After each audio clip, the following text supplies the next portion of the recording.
This is lesson 6-4, all the characteristics of a rectangle. So previously we went over parallelograms, which are four-sided polygons or quadrilaterals where both pairs of opposite sides are parallel. And there's some other attributes as well. So today we're going to talk about a more specific type of parallelogram.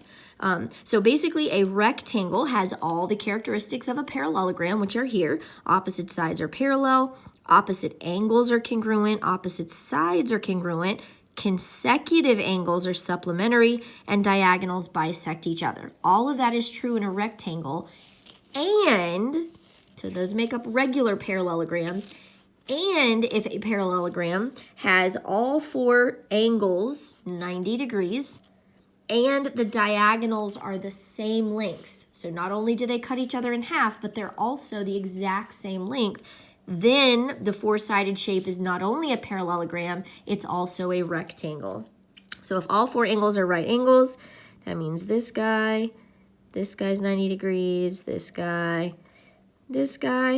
and if the diagonals are congruent, that means this guy TR is congruent to this guy US. The two diagonals are congruent and all four corners are 90 degrees. All right, so let's do, keeping that in mind, let's complete some examples here. All of these examples refer to this little figure over here. If it gets out of camera angle while I'm solving, I'll show it again in just a second. I'm limited with space here. All right, number 1, if AE is 36 and CE is 2x minus 4, find x. So what do AE and CE have to do with each other? Here's AE, here's CE. That's not really a rectangle attribute, that's a parallelogram attribute because this diagonal gets bisected, gets cut in half by this guy. So we know this is the same size as this. All we're gonna do is set these equal to each other. So 36 is equal to 2x minus 4. I'm gonna add 4 to both sides. 40 equals 2x, and then divide both sides by 2. 40 divided by 2 is 20. So I had to find x, and I got x is 20. Number 2, if BE is 6y plus 2 and CE is 4y plus 6, find y. What do BE and CE have to do with each other? Here's BE, here's CE. Uh-oh. How do I know what those are, right? Well, remember, both diagonals in a rectangle, and it does tell us in the directions, this is a rectangle, both diagonals are the same length and both diagonals get cut in half. So let's say this was, I'm just making up a number, but let's say this was 10 and it gets cut in half, so this is 5 and this is 5, right? Well, if this is 10, this is 10, then this is 5 and this is 5, right? It also gets cut in half. So whatever length each of these halves are the same length. So all four of these line segments are the same. BE, CE, DE, and AE are all the same length. So we're going to set BE equal to CE and solve for y. 6y plus 2 equals 4y plus 6. Get rid of the smallest y, so I'm going to subtract 4y from both sides. And I get 2y plus 2 equals 6. I'm going to subtract 2 from both sides of my equal sign. And then I'm going to divide both sides by 2, and I get y equals 2, right? But I had to know that I could set this equal to this. All right, number 3. If BC is 24 and AD is 5y minus 1, find y. What do BC and AD have to do with each other? Here's BC, here's AD. They are opposite sides. So remember, in a rectangle, it's also a parallelogram, and opposite sides have to be congruent and parallel. So we're going to set these equal to each other. 24 equals 5y minus 1. I'm going to add 1 to both sides. 25 equals 5y. And then I'm going to divide both sides of my equal sign by 5, and I will get y equals 5. A rectangle is a parallelogram, so all the same properties apply. Number 4, if the measure of angle BEA is 62, find the measure of BAC. Well, what do these have to do with each other? BEA is this little guy, and BAC is this angle. Okay, well, how do I find this angle if I know this one? Well, I also know, since this is a rectangle, that these two sides are congruent, right? So what type of triangle is this? Where two of the legs are the same length? An isosceles. And in an isosceles triangle, the vertex angle is one size, and then the two base angles are the same size. So if I know this angle right here is 62 degrees, and I know all three of these add up to 180, these two are the same. I'm going to say 180 minus 62 divided by 2. And that's going to give me the size of one of these base angles, right? So that's 118 divided by 2 is 59 degrees. So one base angle is 59 degrees. Okay, number 5. It's dealing with the same exact picture. All right, if the measure of angle AED is 12x and BEC is 10x plus 20, find AED. All right, so we're looking at two angles here, AED and BEC. AED is this guy, BEC is this guy. They're vertical angles, so they are the same. So we're going to set them equal to each other. So we're going to set 12x equal to 10x plus 20. Get rid of my smallest x, so minus 10x from both sides. 2x equals 20, so that means x equals 10, but it didn't tell me to find x in this problem. It told me to find the measure of AED. So I'm going to plug this 10 back into this angle, right? Measure of angle AED equals 12 times x, and x is 10. I ran over into this space a little bit, but we get 120 degrees. All right, number 6. If BD is 8y minus 4 and AC is 7y plus 3, find BD. So don't find y, find BD. So what do BD and AC have to do with each other? BD is this diagonal, AC is this diagonal. They are the same length in a rectangle. So we're going to set these equal to each other. 8y minus 4 equals 7y plus 3. Once we find y, we're not done. Then we have to plug it back into BD, right? So minus the smallest y, minus 7y from both sides. And then add 4 to both sides. Y equals 7. Okay, so then I'm going to plug that into BD here. 8 times 7 minus 4. 56 minus 4, which is 52. All right, so the length of BD is 52 units. Almost done, 2 more. And we're going to do the backside in a separate video. All right, number 7. This one is actually a quadratic problem. I have a lot of space here, but it's going to take a lot of work. It's a quadratic review. So if you're not, if you don't remember quadratics, I think we had this not too long ago as well, just a quick problem. And I said, I'm going to put a review up, and I haven't done one yet. But let me know if that would benefit you to go over quadratics a little bit. You should have learned that in algebra, but I know it's been a while. This lesson doesn't focus on that, but I'm happy to go over that with you. If the measure of angle DBC is 10x, and ACB is blah, blah, blah, find ACB. All right, so what do DBC and ACB have to do with each other?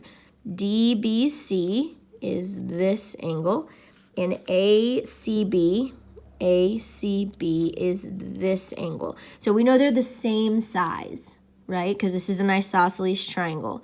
This guy is the same length as this guy, so these angles are the same size, right? So we're going to set these equal to each other. I'm going to zoom in, I think, just a little.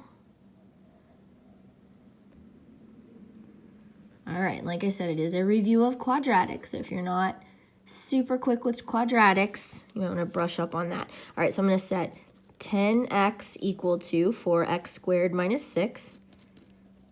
This is a quadratic equation, not a linear, because we have an exponent here, right? So in a quadratic, you want to get 0 on one side. So I'm going to subtract 10x. I'm going to subtract 10x. And I get 0 equals 4x squared.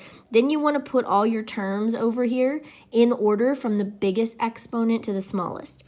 So 4x squared minus 10x minus 6, because 6 doesn't have an exponent. Next, I want to simplify it, right? So I notice that all these terms can be divided by 2, even the 0. So I'm going to divide everything by 2. Okay, so 0 divided by 2 is still 0. 4x squared divided by 2, 2x squared. Negative 10x divided by 2, negative 5x. And negative 6 divided by 2 is negative 3. All right, so now normally we just look at this last term here and we say, what are the factors of the last term that add up to the middle term? But when we have a leading coefficient, we have to multiply it by the last term, right? So I'm going to multiply this 2x, I'm going to use purple, this 2x by negative 3.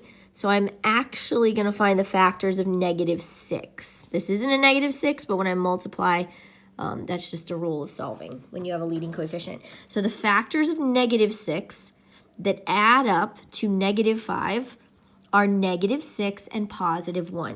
So I'm going to rewrite this. 0 equals 2x squared. And then I'm going to separate this negative 5x into negative 6x plus x minus 3. This together equals this. I didn't change the value of anything. I just changed the way it looked. I separated it out instead of combining like terms. Okay, so now I can pair up. So I'm going to pair these two up, and I'm going to pair these two up, right? And I notice that I can divide both of these by 2x. And I can't really divide both of these by anything. Let's just say 1, right? So I'm going to rewrite this again. I'm still going to run out of room, even though I gave myself more. All right, 0 equals, I'm going to, since I'm dividing both of these by 2x, I'm going to put that 2x back in front here. So I put the 2x in front, and then everything left over after I divide goes back in parentheses. So 2x squared divided by 2x is x. Bring down my minus sign. 6x divided by 2x is just 3. And then I have plus, and I put that 1 in front. And then none of this changes, x minus 3. Right? Okay, so what do we notice now? Now we notice that both terms here contain parentheses x minus 3. Right? So that's like a common factor, right? So I'm going to divide both of these terms by this x minus 3. So I'm going to divide this by x minus 3, and I'm going to divide this by x minus 3. And just like I did up in this step when I divided by 2x, and in the next line I just put it in front, I'm going to do the same thing here. I divided by x minus 3, so in the next line I'm going to put that up front. Okay, so 0 equals x minus 3. I divided both of these, so that goes in front. And then what's left over after I divide? 2x times this divided by this, these cancel. So I'm just left with 2x. Plus, and then these cancel each other out, 1. And this all goes in one parentheses together, right? So I have these common factors here. And then after I divided both terms by those common factors, I had left over 2x plus 1. So I put that here. All right, so the last step to solving is to set each set of parentheses equal to 0, right? Because the multiplication property of 0 says when your product is 0, that means at least one of your terms had to be 0. We don't know which one it is. So if this is 0, what would x have to be? 3, right? So we'll say x equals 3. If this is 0, what would x have to be? Well, I'd minus 1 on both sides and then divide by 2. So it'd have to be negative 1/2. So I got two answers for x. If this term is 0, x would have to be positive 3. If this term is 0, x would have to be negative 1/2. But remember, the problem says solve, like when those two angles are equal to each other, I have to find the measure of ACB. And it tells me ACB is this. So I got to be able to plug in either 3 or negative 1/2 and get a positive answer, because I can't have a negative answer for the size of an angle, right? So if I plug in negative 1/2, negative 1/2 squared is positive 1/4. Positive 1/4 times 4 is 1. So this whole thing becomes 1. 1 minus 6 is negative 5. Can an angle be negative 5 degrees? No, so that doesn't work. This answer doesn't solve my problem. So now I'm going to try 3. 3 squared is 9. 4 times 9 is 36. And 36 minus 6 is 30. So could the measure of angle ACB be 30? Absolutely. So we're going to say measure of angle ACB equals 30 degrees. Let's write it somewhere. Okay, so that was a long problem with quadratics. Last problem of the front side of the worksheet. Last problem of this video. All right, if AB is 6y and BC is 8y, find BD in terms of y. All right, so basically, I can redraw this right here. Boom, boom. And this is A, B, C, D. Okay, and then, so it says if AB, this guy, is 6y, and BC, this top guy, is 8y, then find BD in terms of y. Find this diagonal. Well, to me that doesn't make sense because so far it gave me two sides of the triangle, but it gave me two sides of this triangle, right? So to me it seems like Pythagorean Theorem, this side plus this side squared plus this side squared equals the hypotenuse squared, right? I could find this. How would that help me find BD? Oh, in a rectangle, the diagonals are the same. So if I find AC, it's the exact same length as BD. So I'm basically finding BD, right? So I can use this little triangle here, 6y, 8y, and I can solve for the hypotenuse, and that's going to be the same length as BD. All right, so a squared plus b squared equals c squared. 8y squared plus 6y squared equals something squared, right? I'm not sure what. 8 squared is 64 times y squared. 6 squared is 36 times y squared. And when I add these together, I get 100 y squared. So that's a squared plus b squared equals c squared. But I don't want to know what c squared is. I just want to know what the length of that side is. So instead of finding c squared, I just want to find c, right? C is the length of this side. So I'm just going to take the square root. So the square root of this side is 10y, right? So the length of AC, remember Pythagorean Theorem, one side's A, one side's B, the hypotenuse is C. That's why I was using those letters. I should have used different letters. But side AC here is 10y. And if it's the same length as BD, that means BD is 10y. And the problem said, find the length of BD in terms of y, meaning you can have y in your answer. So there it is. All right, let me know if you have questions.